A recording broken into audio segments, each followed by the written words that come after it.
We were at her best friend's birthday dinner when my wife leaned over and hissed, "Do not embarrass me tonight with your pathetic life. No one cares about the stuff you waste your time on.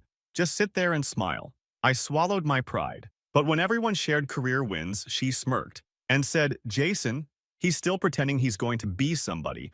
It's adorable. Like watching a dog chase its tail." The table fell silent. I said nothing. Then, while toasting her friend, she sneered, "At least you didn't marry a broke man who thinks he's special." Laughter followed. I just smiled, said, "You'll regret this," and left. Next day, I made a move that left her crying on the porch. Now she's begging and calling every hour. "Please, I need you more than ever." I'm not some storyteller, just a guy who got embarrassed in front of a bunch of people I barely know, but whatever. I'm not looking for advice or pity. I just want to lay it out. So yeah, here's what happened last night. So first thing, I'll say this wasn't my first time at one of Christine's little group things, but they always feel weird. It's like, I don't know, every time I'm around her friends, I feel like I'm at the wrong party, like I missed some memo about how I'm supposed to act. They all have these inside jokes from way back, you know? But this time it was Lila's birthday dinner, some bougie little place that, honestly, I wouldn't have picked myself. Christine was running late getting ready, snapping at me BC she couldn't find her phone charger, and then got mad when I asked if we could Uber since parking over there sucks. She told me not to be difficult and just drive. It's a small thing, but like, that's how the night started. So we get there, and the whole vibe is already off. Like, I can tell Christine's on edge. She keeps checking her makeup in the camera, on her phone, keeps asking me if I have to wear that hoodie. Like, we're not both adults. TBH, I just wanted to get through it and go home. I don't hate Lila or her friends, but it's always so much catching up about stuff I don't care about, and I feel like the extra chair. So anyway, we sit down, and it's all the usual. Lila, a couple of her old college friends, Dorothy, who's always talking about her weekend trips, and some new guy Tatum, who I guess is Lila's latest real thing. Everyone's talking about travel and their new apartments and whatnot, and I'm just trying to keep up. Christine is laughing a little too hard at people's stories. You know that fake laugh? Like she's trying to prove she's the fun one. I notice she's not drinking, which is weird for her. And she keeps glancing at me whenever someone asks about work or hobbies, like she's waiting for me to say something she can correct. We order, and it's all kind of normal. But then Christine leans in and, real low, says, "Don't embarrass me tonight. Just smile. Nobody cares about your whatever it is you do. Just sit there and look happy." She says it like she's reminding me to not leave the stove on, but I'm sitting there thinking, did she really just say that? And then it's back to the fake laugh. I should have said something right there, but I just nodded. I get it. I'm not flashy. I don't do the whole hustle and post thing. But damn. So dinner goes on and people start sharing wins or whatever. IDK, Dorothy is talking about some new thing she bought. Tatum mentions some deal. Lila's just soaking it up. Then it gets to me. And Christine just cuts in before I even talk. She says, "Randall? He's still pretending he's going to be somebody." It's adorable, like watching a dog chase its tail. Everyone laughs, but it's that weird, uncomfortable laugh where nobody's really sure if it's a joke or not. I just sit there.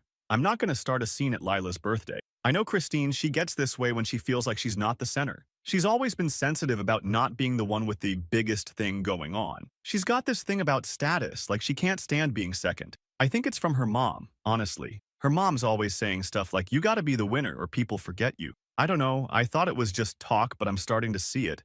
Anyway, after that, the whole table's kinda quiet.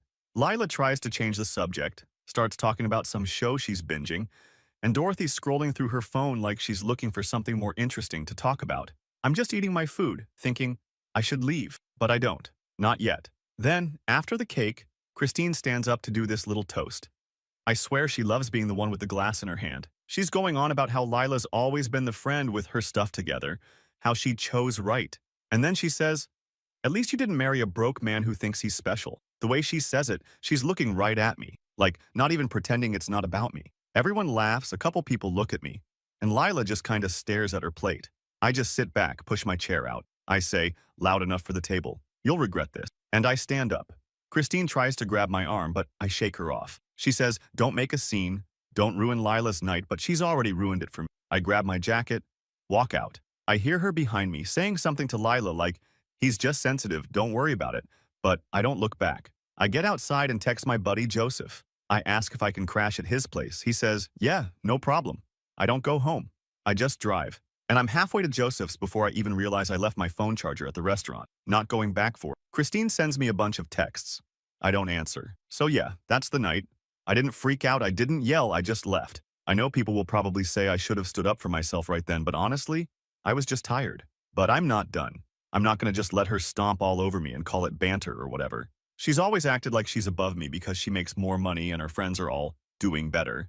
But she forgot who actually holds things together at home. She forgot who actually cares about her when her friends bail on her. I'll update if anyone cares, but yeah, I'm about to show her just how pathetic I can. I'm not playing the nice guy anymore. She wants to see what it looks like when I'm done pretending. Fine, she'll see.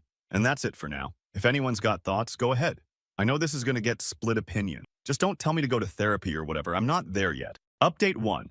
Woke up on Joseph's couch with that gross taste in my mouth. You know, the one you get after you've been angry for hours and then crashed with your shoes still on. Checked my phone. Like 23 missed calls from Christine. A couple texts from Lila. She just wrote, yeah, and are you okay? And a long one from my mom just saying, please call her when I get a moment. I didn't answer right away. I needed to think. I'm not a planner. I just do stuff when I'm pissed.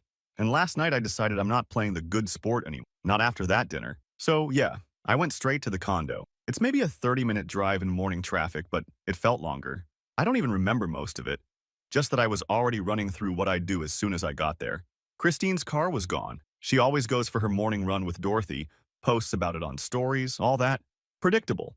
I got inside, grabbed a laundry basket, started tossing my clothes and chargers and whatever stuff I actually use into it. The place was way too clean, like she'd just done one of her reset days. I left her stuff where it was. I didn't even want to look at her side of the closet. I grabbed the spare key off the hook, threw it in my bag. Then I started handling business. I logged into the bank, moved my direct deposit to my own account, took her name off the bill pay, locked the credit card. She's an authorized user, but the card's mine. She'll get the email soon enough. I changed the Wi-Fi password. She hates when I do that. Always says I'm being petty. Turned off the smart thermostat app. She can still live here, but it's not going to be easy. I'm not just shutting off Netflix or whatever. I'm making it so she's got to actually deal with stuff. She won't like that. Halfway through, my phone started buzzing again. I ignored. Packed my laptop, some old notebooks, my headphones. Left my toothbrush because, honestly, I want a new one anyway. When I was almost done, I heard the door. Christine walks in. Hair still in that tight ponytail. AirPods in. She sees me, stops. Does that thing where she tries to look annoyed but not surprised. She goes, so you're sulking now? You're really doing this? I tell her, nah, I'm just tired of being the joke. She says I'm being dramatic, that everyone knew it was a joke. I always take things too seriously. I say, maybe I do, but I'm not doing it anymore. She tries to grab my bag. I hold it out of reach. She slaps my arm. Not hard, but sharp. Then slams the bedroom door. She's not crying. She's mad. That's her default. I just keep packing. She comes out again, says, you're really just gonna leave? What am I supposed to tell people? I tell her. Tell them what you want. Doesn't matter to me. She says, you're not even sorry? I say, not even a little. She tries to block the hallway, but I just push past her. She's yelling now, says I'm acting like a child, that I'm ruining everything. I tell her, I'm not ruining anything, just removing myself from your little show. She throws her water bottle at the wall. It bounces, doesn't break. I lock the door behind me. I get in my car, just sit there for a sec. My hands are shaking, but not from nerves, just from being so done. I text my mom, just a short, I'm okay, I just need some time. She calls, I let it go to voicemail. By noon, Christine's called me like 10 times. Then her mom texts me, says she's worried, asks if I'm coming to family dinner Sunday. I don't answer. I get a message from Dorothy basically saying I need to talk to Chris and fix this. Not happening. I'm not fixing anything. I'm letting her actually live with the stuff she says about me, for once. Afternoon, I get a ping from our joint account. She's tried to buy something and it got declined. I know she'll be pissed. She's always said she lets me handle the boring money stuff. BC, she hates numbers. Now she'll have to figure it out. I start sorting through all the admin stuff. Cancel the auto pay on her gym, call insurance, take her off the car policy. The car's in my name, so I keep the registration. I'm not stealing it, just making sure she can't drive it around like nothing's changed. I send her a message, not mean, just factual, listing what I've taken care of and what she's responsible for now. I tell her she can have the place for now, but she's got to cover the bills. I'll come back for my stuff later. She texts back in all caps, says I'm being cruel, that I'm trying to ruin her life. I just leave it on read. I crash at Joseph's again, order some food, scroll through socials. Lila's posting pics from last night, but I'm not in any of them. Christine is, though, smiling like nothing happened. I laugh. She's always been good at pretending. Around 9, my mom calls again. I finally pick up. She wants to know what's going on, says Christine called her and said, I had a breakdown. I tell her, not a breakdown, just done letting her walk over me. My mom sighs. says she always thought Christine was a little sharp, but she never liked how she talked down to me. She says she'll support me, but I need to be careful. I thank her, tell her I'll check in soon. I get a message from Christine's dad, which is a surprise. He just says, call me. I don't. He's always been more chill, but he hates drama. I know he's going to tell me to work it out. Not happening. Next morning, Christine shows up at Joseph's place, banging on the door. She's crying now, not yelling. She says she needs me to come home, that she can't do this alone. Joseph tells her to leave. She tries to push past him. He blocks her. She slaps his chest. He tells her she needs to go. She stands on the porch, yelling that I'm ruining her life, that I'm being unfair. Joseph threatens to call the cops if she doesn't leave, so she finally goes, slamming her car door. I don't feel bad. I'm not sorry. For years, she's acted like she's better than me just because she's louder, flashier, whatever. She's always had this chip on her shoulder about being the one who made it out, whatever that means. I think she needs people to see her as the winner, like it makes up for something in her past. But I'm done helping her play that game. I know this is just the start. I know she's not going to give up easy, but I'm not budging. She wanted to make me look small in front of her friends. Now she gets to see how it feels to have everything pulled out from under her. I'll post again if anything wild happens. Trust me, I'm not done. Update 2. So it's been a couple days since everything blew up and I thought maybe Christine would chill out, realize she pushed too far and just, I don't know, stop with the drama. But nah. If anything, it's just gotten messier. Nigel, I almost feel bad for her sometimes, but then I remember that dinner and the way she looked at me like I was just some little joke. So yeah, here's what's been happening. First weird thing was Lila texting me. And not just, are you okay? But like, she actually wanted to talk. She's never done that, ever. She starts out saying she's worried about Christine, that she's not herself. Maybe she's overwhelmed. I don't bother sugarcoating. Just tell her, nah, I'm not coming back. I guess word's gotten around their group chat that we're separated now. Dorothy unfollowed me on Insta, which is actually kind of funny. Tatum hasn't said a word, which tracks. I guess Christine tried to go to brunch with them that weekend. Her big move, always posting the mimosa pics. And Lila told me she barely said anything, just sat there scrolling on her phone. Wouldn't even order food. Apparently, she snapped at Lila when she tried to ask if she was okay. I don't know what she expected, honestly. Her whole thing was always being the one put together in their group. Now she's just not. I started getting emails about bills. She hasn't paid the condo fees, hasn't paid the utilities, nothing. She actually called my mom, which is wild, because she hates calling my mom. Told her I was being spiteful, that I was trying to make her homeless. My mom just said, he warned you, and hung up. Classic. So I send her a message. Here's what you owe for the condo. Here's the utilities. Here's when they're due. I tell her I'm not covering for her anymore. She texts back, says I'm being unfair, that it's not what partners do. I remind her, you made it clear I was just a side act at that dinner. If you want independence, here's your chance. She tries sending me money on Venmo, but it's like 10 bucks. I send it back. Not playing games. Her dad calls again. Wants to mediate. I tell him straight up, I'm not interested in talking unless it's about splitting stuff up. He says I'm hurting the family. I almost laugh. The only time he cared about our marriage is when we'd show up to their cookouts looking happy. Next thing, Christine's friend group starts to drift. Lila still checks in, but it's mostly out of habit, I think. Dorothy posts about self-care and knowing your worth, and I know that's about us. Christine stops posting altogether. Her socials go dead for like 3 days, which is unheard of. She's the type to put up stories about her coffee order. She tries to come by the condo, but I've already changed the locks and security code. She bangs on the door, leaves, comes back a few hours later and yells through the mail slot, I'm not even there. Joseph tells me about it. He lives a couple blocks down and saw her car parked out front, hazards flashing. She calls him, says I'm being dangerous. He just tells her to get lost. She slaps his car window, leaves a handprint. I get a letter from the insurance company. She tried to put the car in her name, but it bounced. BC, she's not on the title. She texts me, says she needs the car for work. I tell her she can use the bus or Uber like the rest of us. She slams the phone down. Yeah, I heard it. My mom invites me for dinner. When I get there, she just makes spaghetti and we talk about anything but Christine. She says she always thought Christine was ambitious but sharp, and I should be careful. BC people like that can't stand when their image cracks. I tell her I'm not worried. She says, you should be.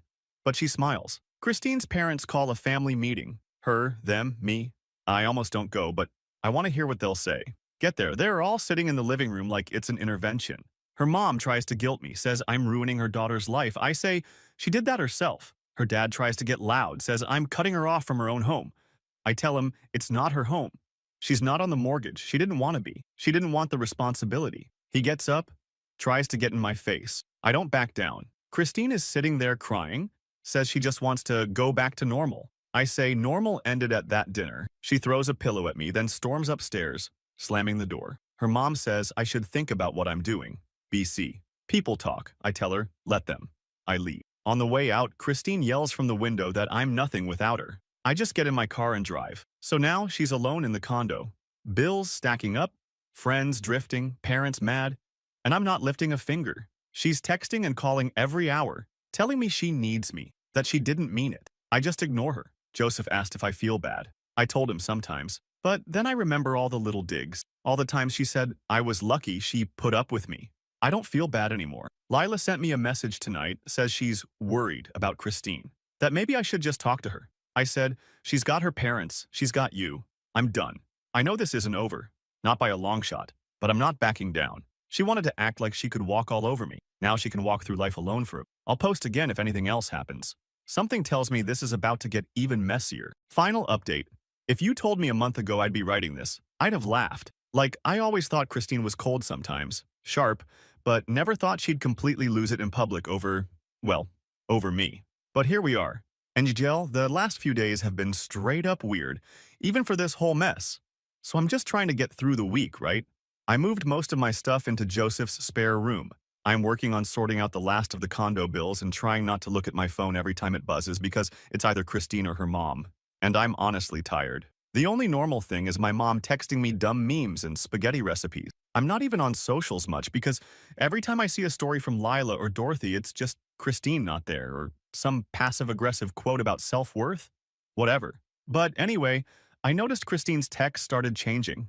Like a week ago, it was all caps. You're ruining my life. I can't believe you'd do this to me. You're so petty. Now it's long paragraphs saying she misses the old us or how she just needs help getting back on her feet. And then the next message is back to rage. You're a coward. You never could handle a real woman. I just leave her on read or mute her. Joseph keeps saying, don't take the bait. He's right. So Wednesday, I'm at work, just another boring day, and I get a call from the front desk. They sound awkward, like, hey, there's a woman outside asking for you. She's pretty upset. I'm like, who? They just say, she says it's urgent. I look out the window and there's Christine, standing in the parking lot, hair everywhere, makeup smeared, in sweats. Seriously, I don't think I've ever seen her not in full makeup in public. She's pacing, yelling into her phone, then slamming it against her leg. This is not a woman who does messy. Like, she'd literally rather be late to her own party than show up looking off. I go outside. She spots me, runs over, grabs my arm. She says, loud enough for people to stare, "You're ruining my life. I can't even go to brunch. Everyone's talking about me. You're making me look crazy." I pull my arm away. I just tell her, "You did that to yourself." She starts crying, yelling, says she can't pay for anything, that her parents are sick of her, that her friends are fake, that none of them care, and she needs me more than ever. I tell her, "You wanted to be the main character, now you're it." She slaps me right there, hard, in front of at least 10 people. A couple coworkers come out.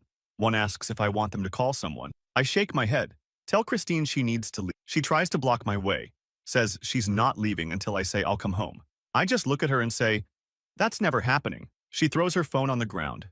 It cracks. She screams, says I'll regret this, that she'll make sure everyone knows what a loser I am. I just shrug. I'm done playing her games.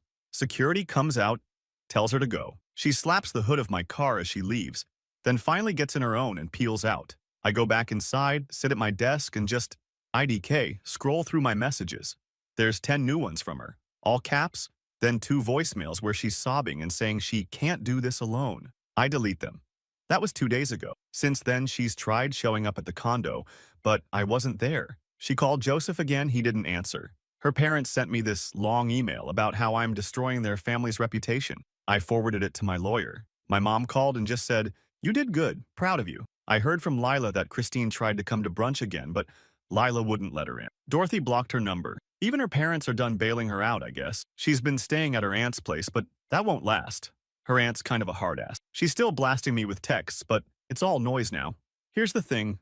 In case anyone's actually reading all, Christine was always about image. She needed to be the winner, the one who got out, the one who had the perfect husband, as long as he shut up and played along.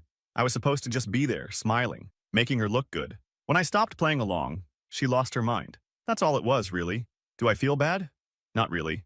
I'm not gloating, but I'm not sorry. I'm just moving on. I didn't break any laws. I didn't get physical. I just stopped carrying her weight and stopped letting her run my life. She can figure out who she is without me. So that's it. I'm not planning on updating again unless something wild happens. If you're wondering what it feels like to finally push back, instead of just taking it, honestly, it just feels like breathing normally for the first time in years. Not happy, not sad, just done. Thanks for reading, if you made it this far. If you're ever sitting at a table and someone tries to make you the punchline, just remember, you don't have to stay there. Sometimes walking away is the most hardcore thing you can do. But if you really want to make a point, make sure they feel it where it hurts. Their pride, their comfort, their little world. Trust me, it works.